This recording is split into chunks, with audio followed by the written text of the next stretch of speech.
자, 이번 시간에는 제가 오랜만에 국내 기업에 대해서 분석을 한번 해보려고 해요. 이 기업의 처음은 비닐봉지 유통이었습니다. 이 유통에서 시작을 하다가 현재에 이르러서는 코스닥 11위의 반도체 테스트 장비 기업으로 성장해 있는 상황이에요. 이 기업은 바로 리노공업이라는 회사입니다. 이 가치 투자자들에게는 이미 너무나 유명해진 회사죠. 제 블로그에는 22년 7월 달에 분석을 해본 적이 있고요. 당연히 한국 본사고 코스닥에 상장되어 있습니다. 10년치 주가는 아래 보시는 것처럼 10년 전에 대비해서는 이제 주가는 한 7에서 8배 정도 상승한 모습이에요. 자, 리노공업의 주요 제품으로는 이제 리노핀과 IC 테스트 소켓이 있어요. 리노핀 같은 경우에 이제 본래 명칭은 반도체 검사용 프로브인데 이제 이게 리노공업의 이름을 따서 리노핀이라는 제품을 만들었어요. 리노핀은 이제 반도체 웨이퍼나 인쇄 회로 기판의 특정 지점에 이제 접촉을 해서 전기 신호를 주고받으면서 그 테스트를 하는 제품을 말하는 거고요. 이 IC 테스트 소켓 같은 경우에는 말 그대로 소켓입니다.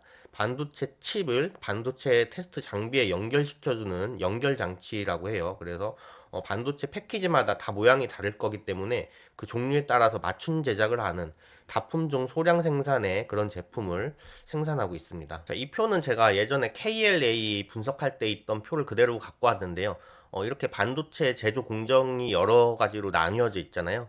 리노공업 같은 경우에는 이제 패키징 전 검사와 최종 테스트에 해당하는 그런 부품들을 만들고 있는 상황입니다. 자, 저도 사실은 이번에 분석하기 전에는 리노핀과 IC 테스트 소켓의 작동 원리에 대해서 그렇게 명확하게 이해는 하지 못했거든요. 그래서 이번에 조사를 하면서 조금 이해가 됐는데, 간단하게 설명을 드리자면 이 반도체 칩을 이제 리노핀 상단에다 이렇게 위치를 시킨다고 합니다. 그래서 이 리노핀을 통해서 이제 전기 신호를 보내겠죠. 반도체 칩으로. 그러면 반도체가 작동을 할 텐데 이 작동을 하면서 이제 얻은 신호를 다시 어떤 테스트 장비로 흘려 보내겠죠. 그래서 이 반도체가 전기 신호에 따라서 신호가 적절하게 응답을 하는지 작동을 하는지를 이제 테스트하는 그런 부품이라고 해요. 그래서 IC 테스트 소켓 같은 경우에는 이 리노핀과 반도체를 올려두기 위한 어떤 틀 같은 모습을 가지고 있습니다. 그래서 이 그림 같은 경우에는 아마 이 하얀색 부분 같아요.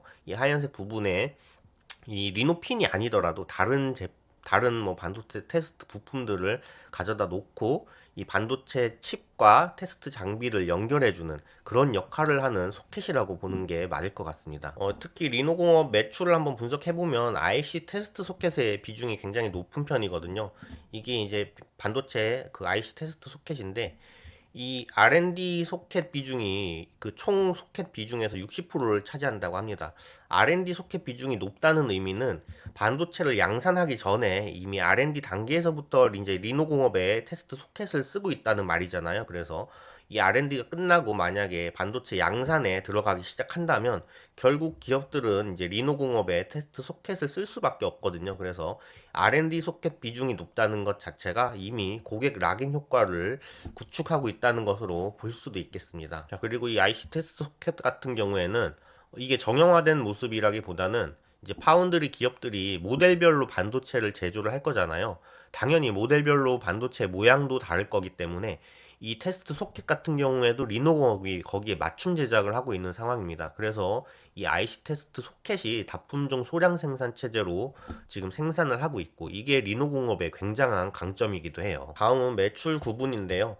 2024년 기준으로 역시 IC 테스트 소켓이 63%로 굉장히 높은 매출 비중을 차지하고 있습니다. 그 다음이 이제 리노핀 그 검침용 프로브인데 그게 한 27% 정도 돼요. 나머지 제가 말씀 안 드린 부분이 이제 의료기기 부품인데 이게 한 10% 정도로 어느 정도 또 매출 비중이 있는 모습입니다. 리노공업 같은 경우 결국에는 이런 IC 테스트 소켓이라든지 핀 같은 것들은 정밀 가공이거든요. 정밀 가공의 능력이 있기 때문에 이런 의료기기 부품에도 이제 사업을 진출하는 모습을 볼 수 있습니다. 그 다음에 이제 내수와 수출 부분이에요.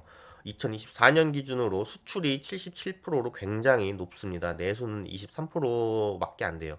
그리고 이 반도체 이제 장비나 반도체 관련 기업들을 분석을 할 때는 국내 기업들은 특히 삼성전자에 대한 매출 비중을 좀 확인할 필요가 있는 것 같아요. 삼성전자의 매출 비중이 너무 높다면 삼성전자가 이제 어려움을 겪을 때 그런 나머지 장비 회사들은 더 큰 어려움을 겪을 수도 있거든요. 물론 기업들이 삼성전자에 대한 매출 비중을 정확히 보고하고 있지는 않습니다. 그런데 내수 외수 비중만 보더라도 일단 수출이 77%이기 때문에 삼성전자에 대한 매출 비중이 너무 그렇게 올인을 하고 있지는 않구나라고 생각을 하면 될 것 같아요. 물론 삼성전자의 해외 지사, 해외 공장에 판매하는 것도 수출로 잡히긴 합니다. 그렇지만 수출이 이미 77%라는 비중을 차지하고 있다는 건 삼성전자 말고도 다양한 해외 반도체 파운드리 기업들에게 제품을 제공하고 있다는 걸 추측해 볼 수 있을 것 같아요. 10년간 매출 현황도 상당히 흥미로운데요. 2022년까지는 굉장한 성장세로 이제 성장을 하게 됩니다. 매출 성장을 하게 되는데 23년도에 반도체 한파가 한번 있었잖아요. 그 당시에 리노공업 같은 경우 이제 마이너스 20% 매출 감소를 기록을 하게 됩니다. 굉장히 큰 매출 감소 폭이었어요. 그래서 제가 한번 세계적인 반도체 관련 기업들을 한번 살펴봤는데 23년 같은 경우에 이제 TSMC 같은 경우에는 4.5%밖에 감소를 안 했습니다. 그리고 제가 전에 분석했던 KLA 같은 경우에는 오히려 13% 증가했어요. 다만 이제 KLA 같은 경우에는 6월 결산 법인이기 때문에 이런 한파가 뒤늦게 찾아와서 24년도 같은 경우에는 6.5%가 감소를 하게 됩니다. 그 다음에 어플라이 머티리얼즈 같은 경우에 오히려 증가를 했고 ASML 같은 경우에도 굉장히 크게 증가를 했어요. 이제 삼성전자가 마이너스 14%로 크게 감소했는데 리노공업 같은 경우에는 가장 큰 감소폭인 마이너스 20%를 이제 기록을 하게 됩니다. 아무래도 리노공업 같은 경우에는 아까 반도체 공정에서도 보셨겠지만 가장 마지막 하단에 위치를 하고 있잖아요. 리노공업의 제품들이 그런 테스트 장비들이 가장 마지막에 사용되는 장비 부품들이기 때문에 결국에는 어떤 반도체 기업들이 반도체 생산량 자체가 감소를 하게 된다면 결국엔 리노공업의 제품들에 대한 수요가 급격하게 감소를 할 수밖에 없는 모습이에요. 그래서 이런 부분들은 한번 참고를 해볼 필요가 있을 것 같습니다. 자, 다음은 이익 현황입니다. 10년 평균 리노공업의 영업이익률은 40%에 육박해요. 그마저도 최근 들어서는 더 증가하는 모습입니다. 최근 24년 영업이익률은 44%를 기록해요.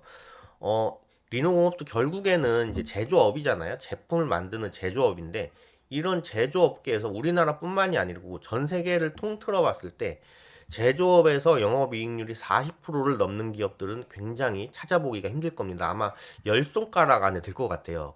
그만큼 이제 리노공업이 이제 경쟁력이 있고 제품에 대한 차별성이 있다는 거겠죠. 자, 거기다가 21년도부터는 지금 영업이익률과 당기순이익률 간의 차이가 그렇게 많이 나지 않잖아요.